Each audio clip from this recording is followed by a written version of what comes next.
आदरणीय मेरे प्रिय दोस्तों और भक्तों, सूरदास जी की वाणी में किस तरह विरह का वर्णन किया गया है, इस विरह के बारे में आपके समक्ष यह वृत्तांत रख रहा हूँ।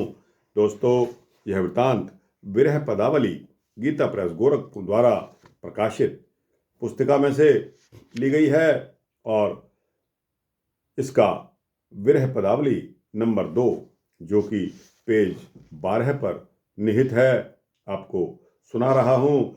दोस्तों, पहले यह पदावली सुनाऊंगा, उसके पश्चात उसके अर्थ सुनाऊंगा। दोस्तों, भगवान का विरह कौन सह सकता है। दोस्तों, आज हम अगर एक परिवार में रहते हैं, अपने किसी प्राणी से अगर हम अलग हो जाते हैं तो उसका जो विरह है, उसका जो विराग है, उसको वैराग्य में हम वो भी सहन नहीं कर सकते। तो दोस्तों, आप इसका अंदाज़ा लगाइए कि परमपिता परमात्मा अगर हमको मिलकर बिछड़ रहे हों तो दोस्तों, हमारे दिल पर, भक्तों, आपके दिल पर क्या बीतेगी, यह आप स्वयं अंदाज़ा लगा सकते हैं। तो दोस्तों, आइए इस पदावली नंबर 2 को शुरू करते हैं। व्याकुल भय ब्रज के लोग, व्याकुल भय ब्रज के लोग, श्याम मन नहीं ने कुआनत ब्रह्म पूरन जोग, श्याम मन नहीं ने कुआनत ब्रह्म पूरन जोग, कौन माता पिता को है, कौन पति को नारी, कौन माता पिता को है, कौन पति को नारी, हसत दो अक्रूर के संग नवल नेह बिसारी, हसत दो अक्रूर के संग नवल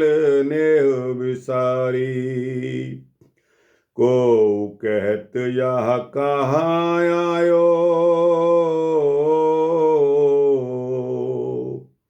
क्रूर जाको नाम, को कहत यह कहाँ आयो, क्रूर जाको नाम, सूर प्रभु ले प्रातः जई हैं और संग बलराम, सूर प्रभु ले प्रातः जई है और संग बलराम। दोस्तों और भक्तों, आपको इसका रेफरेंस बता दूं कि जब अक्रूर जी के द्वारा कंस ने श्री कृष्ण को और बलराम को बुलावा भेजा कि आपको राजा कंस ने बुलाया है, तो दोस्तों वहाँ जब यह संदेशा अक्रूर जी द्वारा माता यशोदा को और भगवान कृष्ण बलराम को सुनाया गया, तब दोस्तों यकीन मानिए कि बरसाने में मातम छा गया और सभी लोगों को इस बात की चिंता सताने लगी कि अब क्या होगा, व्हाट विल हैपन नाउ, क्योंकि कंस जिसने इतनी हत्याएं पहले ही कर रखी थी, उसने किसी को नहीं छोड़ा था, क्योंकि वह अजेय बनना चाहता था।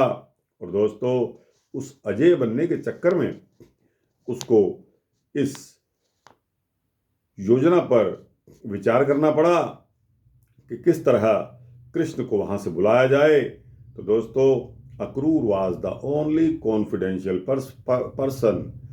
अक्रूर जी, जिनके संबंध इतने अच्छे थे कि उनके द्वारा जो बुलावा आया था उसको बरसाने में भी कोई नहीं नकार सकता था।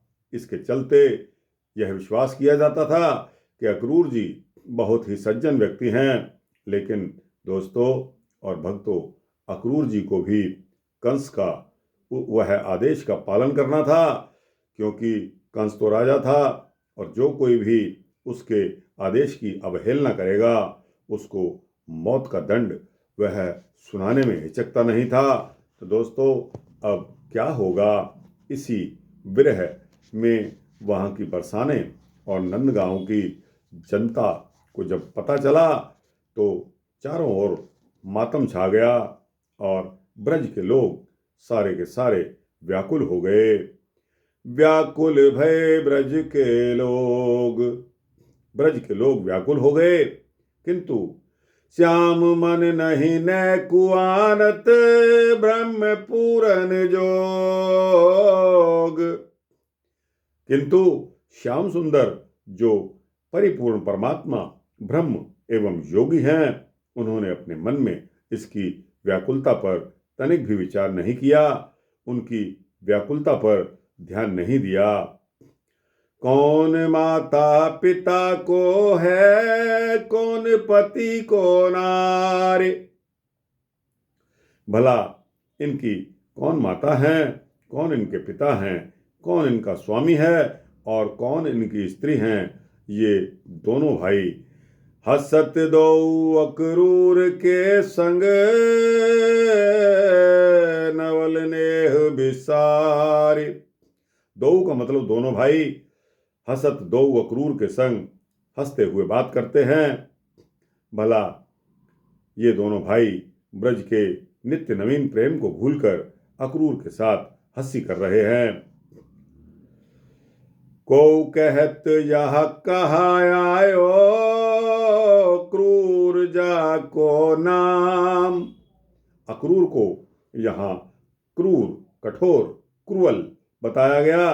क्यों बताया गया कि कोई कहता है यहाँ क्यों आया गया जिसका नाम अक्रूर नहीं बल्कि क्रूर है।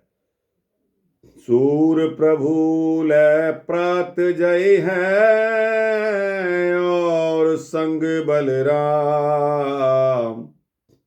यानी के सवेरे ये सूरदास के स्वामी और साथ ही बलराम जी को ले जाएगा।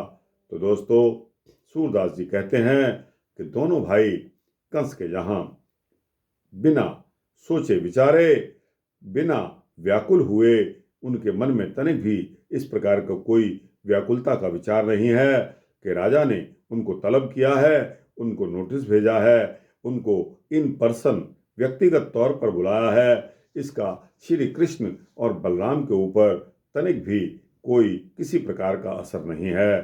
तो दोस्तों, यह विरह पदावली नंबर 2 यहाँ समाप्त होती है। सूरदास जी द्वारा रचित यह रचना बहुत ही सुंदर और मार्मिक है, दिल को छू जाने वाली है। दोस्तों, आपको यह रचना कैसी लगी? अच्छी लगी हो तो इसको लाइक और शेयर अवश्य कीजिए, अपने दोस्तों, भक्तों, मित्रों, जिज्ञासुओं को भेजिए। दोस्तों, कमेंट सेक्शन में अवश्य जाइए, यह मेरी अपनी खुराक है। आपके कमेंट्स मेरे लिए बहुमूल्य हैं। अच्छे अच्छे कमेंट्स यह वृतांत सुनकर दीजिए, इससे मेरा हौसला बढ़ता है। और दोस्तों, इस चैनल को अगर आप सब्सक्राइब कर देंगे तो आपको इसी तरह के भक्ति वृतांत सूक्ष्म रूप में देता रहूँगा, ऐसा आश्वासन है। जय श्री राधे कृष्णा।